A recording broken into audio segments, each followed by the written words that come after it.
الفني لفريق المصري البورسعيدي.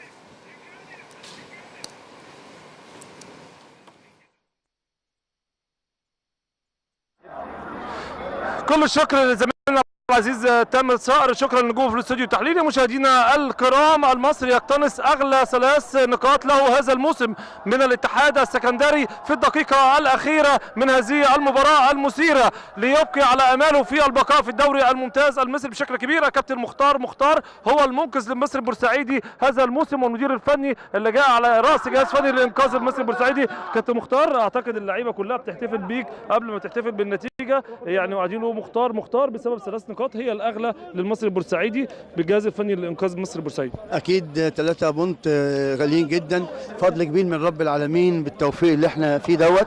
بس الحمد لله احنا اشتغلنا بشكل كويس قوي، الولاد بذلت اقصى جهد عندها زي ما انت شايف. كنا الاخر دي عندنا الامل ان احنا نكسب، والحمد لله ربنا سبحانه وتعالى يعني جاب لنا المكسب في الاخر، ومكسب حلو قوي، واغلى 3 نقاط يمكن خدناهم السنه دي الحمد لله. على 4-5 فرق بالنتائج بتاعتنا خلاص الحمد لله احنا بفضل الله كده اظن ان احنا ضمننا الحمد لله.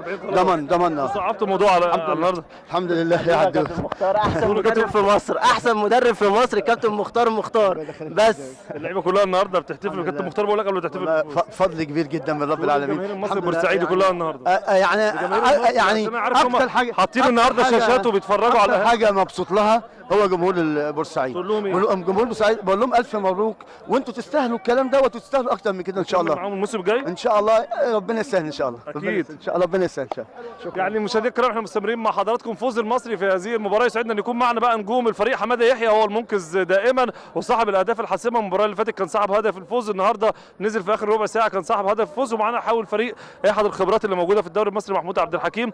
كابتن حماده اقول لك الف مبروك. والله الحمد لله، اغلى 3 بونت لينا يمكن الحمد لله بنسبه 90% كده ضمننا ان احنا نقعد في الدوري الممتاز. 49 كده 49 طلعتوا على الاتحاد وطلعنا على الاتحاد الحمد لله.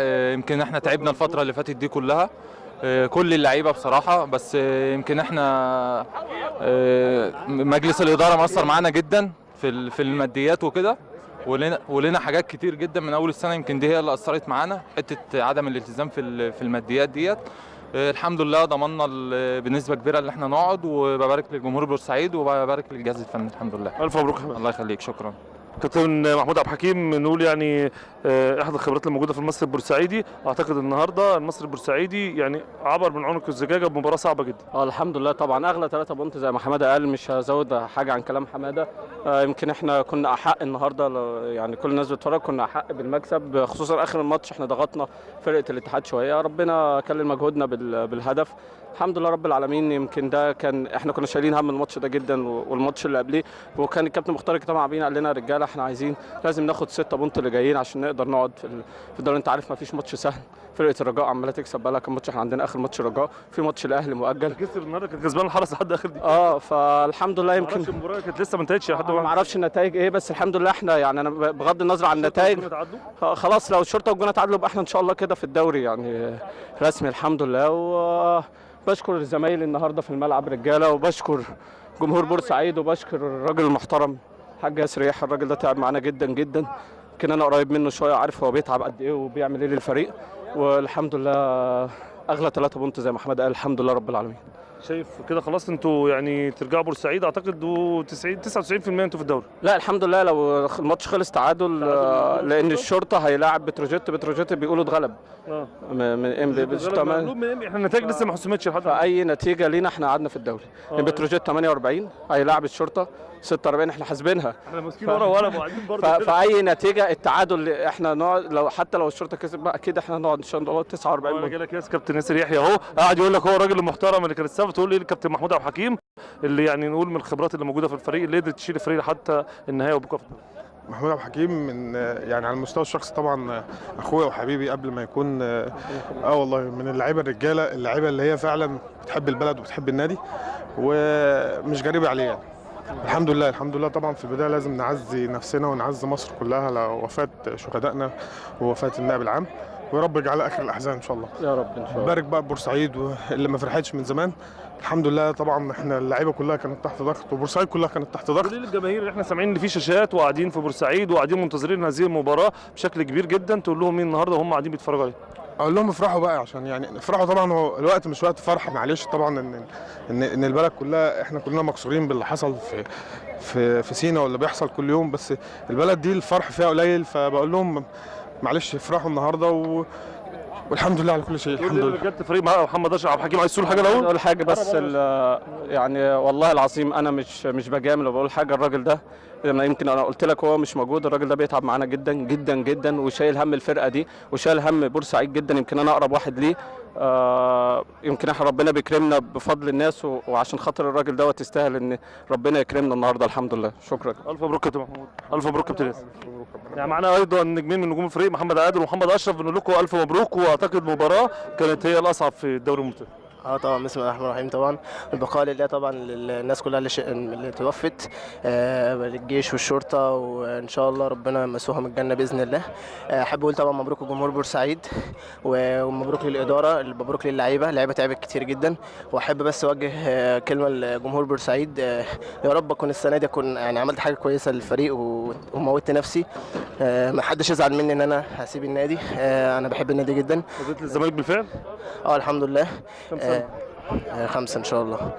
مش عايز حد يزعل مني، انا جمهور بورسعيد هو صاحب الفضل عليا، واتمنى ان شاء الله باذن الله ان النادي المصري السنه الجايه ان شاء الله ينافس على البطوله، واتمنى التوفيق ليهم، واتمنى ان هم ما حدش يكون زعلان مني، وان شاء الله يعني يتمنوا لي الخير. وزي ما انا اتمنى ان شاء الله المصري طبعا هفضل طول عمري فاكره ان هو صاحب الفضل عليا في كل قبله. القدم اصعب في الزمالك، اعتقد الزمالك دلوقتي فيلم يعني فرقه مكتمله النجوم. طبعا ده مسؤوليه اكبر واكبر. انت بتبتدي بقى تلعب يعني في ليفل افريقيا، وبتبتدي بقى تلعب مع ناس اقوى في افريقيا، وغير ان هنا في الدوري مع لعيبه كبيره جدا. طبعا ما تنقص لعيبه عن النادي المصري، ده بيزيد مسؤوليه بسن صغير ليا ان شاء الله. يعني ان شاء الله ده عايزه مجهود مني جامد جدا، واكون عند حسن ظن جمهور الزمالك طبعا زي ما كنت عند حسن ظن جمهور بورسعيد. وان شاء الله اتمنى ان باذن الله ربنا يكرمني ويوفقني باذن الله. باذن الله. بشكرك جدا واقول لك يعني الف مبروك. ربنا يخليكم. شكرا. محمد اشرف احد نجوم الفريق هيسعدنا يكون ايضا معنا، ونقول من العناصر الجيده، بيلعب في مركز راس حربه. محمد اقول لك الف مبروك. طبعا الله يبارك فيك. بس احنا رايحين بقاء الله طبعا لكل شهداء الجيش والشرطه، طبعا الواحد حزين جدا عليهم. بقاء الله ربنا يا رب يحتسبهم عنده شهداء ان شاء الله باذن الله. كل مصر كلها زعلانه عليهم. تاني حاجه طبعا مبارك لجمهور بورسعيد والنادي المصري. النادي ثبت معانا كتير قوي، طبعا مش مكانهم في الدوري احنا عارفين، بس احنا زمرنا بظروف صعبه. بهدي الفوز ده طبعا للجمهور ده، وخاصه كمان يعني انا عايز اشكر الحاج ياسر. الراجل ده اتظلم كتير قوي في بورسعيد، ويعني اللي هو الناس جت عليه، الراجل ده عمل كل حاجه معانا.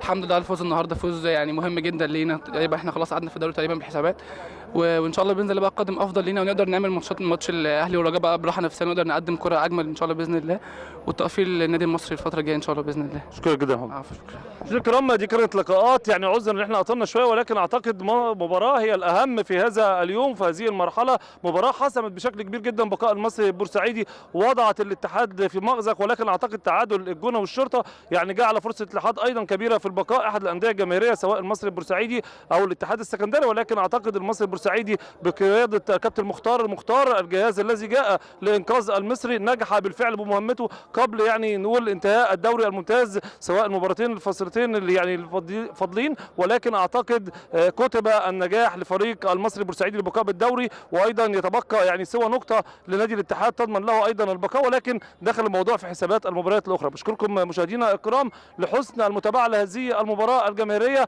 والتي كانت الاقوى في هذه المرحله بين الاتحاد السكندري والمصري، وفوز المصري البورسعيدي. الان عوده سريعه للتحليل واستاد النيل، زميلنا العزيز تامر صقر ونجومه في الاستوديو التحليلي.